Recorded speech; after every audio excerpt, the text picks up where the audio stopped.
What is going on, my broskies? My name is Toadski and I'm back again, here to bring you guys yet another One Piece Treasure Cruise video.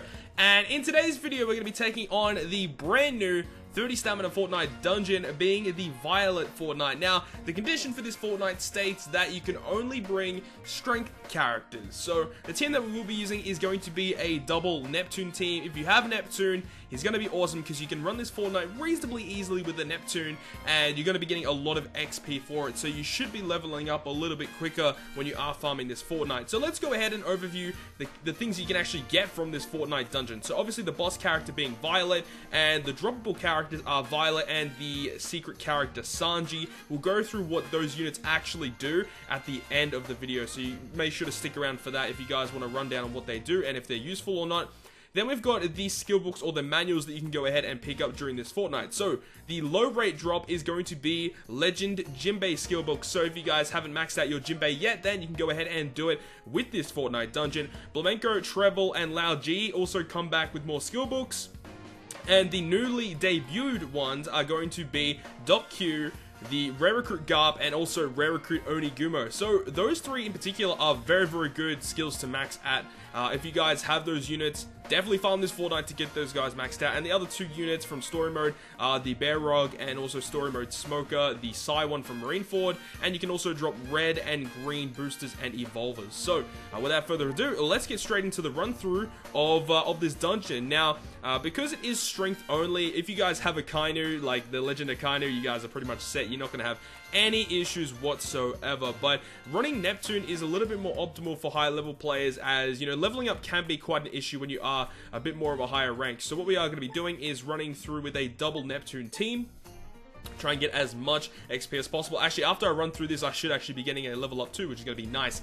But overall, the dungeon actually is kind of tricky. The last stage can be quite tricky in particular, especially with a Neptune team. The Neptune teams will kind of struggle unless if you have really, really strong AoE damage in order to take out the surrounding characters, because what will happen is when you reach the final stage against Violet, she has a debuff that will make it so that you can only target her for attacks. So you have to actually take down her health completely before you take on the surrounding characters, which is actually quite a problem because she actually has a decent amount of health and Neptune does kind of struggle with it. But you know, you can do it, but then if you do that, then you have to try and, you know, withstand the hits from the enemies. But we actually find the hidden boss Sanji, which is actually pretty dope. This Sanji in particular isn't really all that useful in my personal opinion, and as I said, at the end of the run we'll actually go through what these units actually do. This Sanji is actually kind of dropping reasonably frequently. I farmed this Fortnite for a little bit, and his drops are actually pretty decent. So this actually might be a good opportunity to go ahead and get some Sanji sockets if you guys need to do that.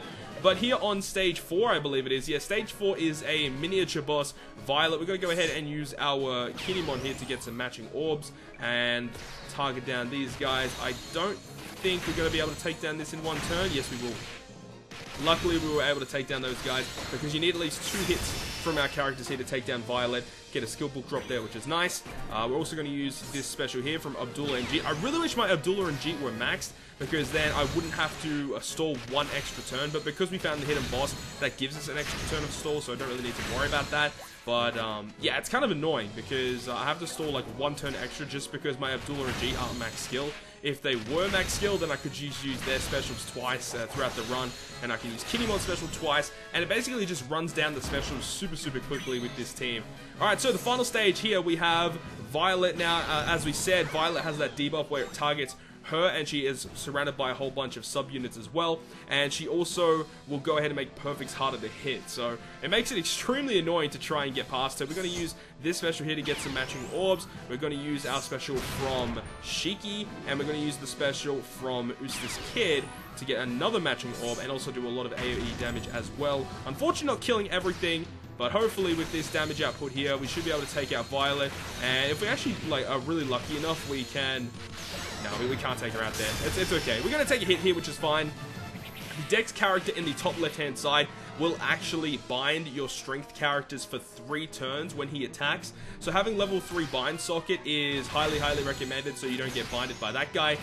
But overall, after you complete Violet, like, those guys don't have that much health. So overall, not too challenging of a dungeon, but you can get kind of screwed if all those cooldowns are like 1. Then it's pretty hard to beat. But anyways, that was the full complete run through of the dungeon. Now let's go ahead and run through the abilities of these brand new characters. Let's see what we got. We actually got some pretty good drops there. Really looking for Onigumo, Garb, and also for the .Q books. But let's go ahead and overview the characters of the Fortnite dungeon. And let's go ahead to get date and here. Okay, so this is the hidden boss Sanji. So, Sanji's captain ability will boost the attack of Dex characters by 2.5 times if they have a matching orb. If they don't have a matching orb, it's only 2 times attack. And it will also slightly increase the chances of getting Dex orbs on your crew. So, he can be kind of used as a captain if you really need like a free-to-play Dex character, but like 5-star plus Zora is just so much better than this guy as a free-to-play Dex captain that this guy is really just kind of useless. His special ability will deal 15 times his attack and dex damage to a single enemy and boost the chances of getting dex orbs for 1 turn. So, not really that great. He maxes at 13 turns. I am personally just going to be using him for Sanji sockets to socket out the Sanji from the Rayleigh shop, wherever he is. He's up here somewhere. This Sanji here.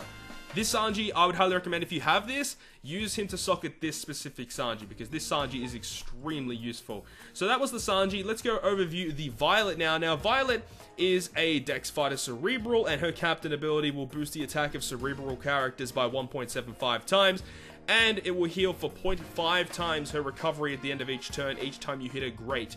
So, she heals for half her recovery each time you hit a great. So, not a great captain ability whatsoever. Her special ability reduces the defense of all enemies by 50% for 1 turn, and if your health is below 50%, randomly changes all orbs to either recovery or tandem orbs. Now, when I first saw this, when I was like looking up Fortnite and all what happens, I actually noticed that this unit, right, being a Cerebral character, that when your health is below half, will turn all your orbs to recovery or tandem. So this is actually a pretty decent free-to-play character for Cerebral teams, because you can use this character in tandem with the Ambush Quest Shanks, and Ambush Quest Shanks treats all recovery and tandem orbs as beneficial for 1 turn. So you can use her and Shanks to get a full board of matching orbs and a 2 times orb boost. So there is some uses, I guess, but like that's literally the only time I can see this specific Violet character be used.